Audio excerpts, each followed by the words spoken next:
की तस्वीरें आपको, ये बुर्खाधारी महिलाओं की तस्वीरें, असदुद्दीन ओवैसी पीछे खड़े हुए हैं। कनिका, मुझे लग रहा है कि कोई ना कोई गड़बड़ यहाँ पर है। बिल्कुल, भाग्यनगर की तस्वीरें ये हम आपको दिखा रहे हैं और उत्तर प्रदेश से भी हमने आपको दिखाई। देखिए, बुर्का डाल के महिला पूरी तरीके से फेस पैक करके यहाँ पर पहुंच रही है, आइडेंटिटी यहाँ पर चेक नहीं हो रही है। और देखिए, ओवैसी भी यहाँ पर इस वक्त मौजूद है जो कि वोट डालने के लिए पहुंचे हैं, और यहाँ पर ये महिलाएं पूरी तरीके से अपना फेस रैप की हुई है और कोई भी आइडेंटिटी भी यहाँ पर जानने की कोशिश नहीं कर रहा है कि कहीं फेक वोट तो नहीं हो रहा है। फेक वोट ही लग रहा है। असदुद्दीन ओवैसी यहाँ पर बुर्खाधारी महिलाओं के साथ आते हैं, ना तो कोई चेकिंग हो रही है यहाँ पर, ना कोई यहाँ पर महिला पुलिस है। तो ये भाग्यनगर की तस्वीर आपको दिखा रहे हैं असदुद्दीन ओवैसी, मुझे लग रहा है 3-4 महिलाओं को लेकर आए हैं। बिल्कुल, महिला पुलिस तो नहीं है, लेकिन वहां पर कुछ महिला कर्मी बैठी हुई है जो यहाँ पर वोट डलवा रही है। क्या उनकी भी ये जिम्मेदारी नहीं बनती है कि उनकी आइडेंटिटी को चेक किया जाए? हालांकि चुनाव आयोग तो यहाँ पर तमाम तैयारियों के दावे ठोक रहा है, लेकिन ये जो तस्वीरें है कहीं ना कहीं साफ तौर पर लापरवाही यहाँ पर दिखती हुई नजर आ रही है। लेकिन मुझे लग रहा है ओवैसी अब डर गया, इसलिए फेक वोटिंग करा रहा है। ये जो तस्वीर है भाग्यनगर की, देखिए ओवैसी के आगे जो महिलाएं खड़ी है, आज तक अभी तक मैंने ऐसी तस्वीर नहीं देखी है जो भाग्यनगर से देखी है, जहां पर महिलाएं पूरा बुर्का पैक करके आती है, फेस भी कवर है उनका, और उन्होंने मास्क भी लगाया है, शायद मुझे दिख रहा है, आंखों पर भी उनके शेड्स लगे हुए हैं। लेकिन भाग्यनगर में किसी ने भी इस मतदान केंद्र पर इन बुर्खाधारी महिलाओं की जांच नहीं की, और मुझे लग रहा है ओवैसी लेकर आया इन महिलाओं। बिल्कुल, कहीं ना कहीं बागी साहब सही कर रही है। और देखिए, ये तस्वीरें देखिए, महिला जब यहाँ पर बैठी है, पर्ची यहाँ से दी जा रही है, मतदान यहाँ पर किया जा रहा है, लेकिन ये महिलाएं जो है वो ये जानना जरूरी नहीं समझ रही है कि आखिरकार बुर्के के पीछे है कौन। भाई,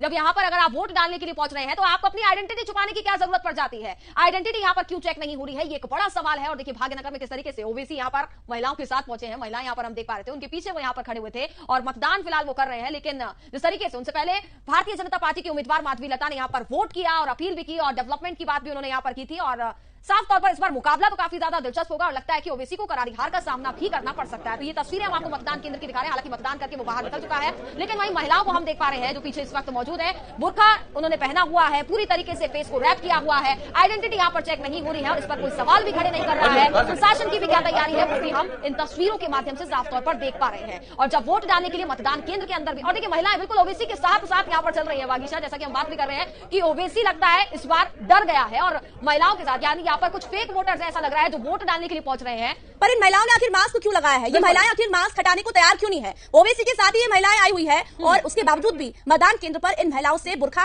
और इनका मास्क नहीं हटवाया गया, यानी कि यही लग रहा है कि ओवैसी अब डर गया और इस बार ओवैसी की जमानत जब्त होने वाली है। बिल्कुल, तो कहीं ना कहीं डर जो है और वो जो कॉन्फिडेंस है बागीशा, वो भी हम इस वक्त देख नहीं पा रहे हैं। मांगने गया था ओवैसी, बिल्कुल, और जब माधवी लता वोट डाल के निकली थी तो एक अलग ही कॉन्फिडेंस नजर आ रहा था। कहीं ना कहीं इस बार जो जीत है वो यहाँ पर माधवी लता की हो सकती है। ये तस्वीरें हम आपको दिखा रहे हैं जब ओवैसी से पहले माधवी लता यहाँ पर मतदान केंद्र पर पहुंची थी वोट डालने के लिए, और उसके बाद उन्होंने मतदान केंद्र से बाहर निकलकर लोगों से वोट करने की अपील की। देखिए, डर तो इस बार है ओवैसी के अंदर, क्योंकि आज तक ओवैसी कभी भी हिंदुओं के घर वोट मांगने नहीं गया, लेकिन इस बार देखिए ओवैसी को, देखिए भगवा गमछा डाले हुए ओवैसी इस बार हाथ जोड़कर अपील कर रहा है हिंदुओं से कि भाई वोट डालना। लेकिन इतने सालों से कब्जा कर रहा ओवैसी आखिर भाग्यनगर को इसने बर्बाद कर दिया, इसने वहां मिनी पाकिस्तान बना दिया है। लेकिन माधवी लता अब इसके सामने खड़ी हुई है और लगातार ओवैसी को चुनौती दे रही है। लेकिन ये जो तस्वीरें हैं कनिका, जो अभी हमने देखी कि ये 3 बुर्खाधारी महिलाएं आखिर कौन है? आखिर ओवैसी अगर इन तीनों महिलाओं को अपने साथ लाया है तो इनका मास्क क्यों नहीं हटाया गया? अभी कौन सा समय मास्क का? बिल्कुल, कोई कोरोना भी नहीं है इस वक्त तो। और देखिए, यहाँ पर बोलेगा ओवैसी कुछ बोलना चाह रहा है और हम सुनते हैं कि मतदान करने के बाद आखिरकार क्या अपील वो कर रहा है या क्या उसकी ओर से यहाँ पर कहा जाएगा, जरा देख लेते हैं।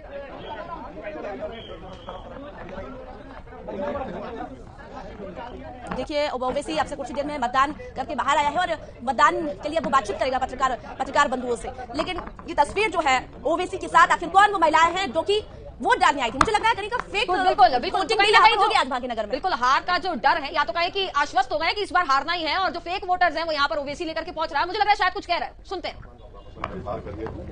ये इलेक्शन हमारे वतन अजीज का सबसे अहम पार्लियामेंट्री इलेक्शन है। इस्तेमाल करेंगे, वतन अजीज को मजबूत रखेंगे, लोकतंत्र को मजबूत रखेंगे, जमहूरियत को मजबूत करेंगे। तो सबसे ज्यादा उसका बेहतरीन सबूत ये देना है कि आप निकल कर अपने वोट का इस्तेमाल करेंगे। उम्मीद करते हैं कि इंशाल्लाह सब लोग निकल कर अपने वोट का इस्तेमाल करेंगे। और आज देख रहे हैं कल से भी खुदा की कुदरत बोलिए कि मौसम भी थोड़ा गर्मी में कमी आई, तो अब तो आपको निकलकर सबको अपने वोट का इस्तेमाल पूरे तेलंगाना में, हैदराबाद में, आंध्रा में। Every election cannot be the same as what it was 5 years ago. तो माधवी लता के बाद वोट करने गया असदुद्दीन ओवैसी 3 महिलाओं को अपने साथ लेकर गया, लेकिन उनकी पहचान नहीं हुई कि आखिर वो महिलाएं कौन है।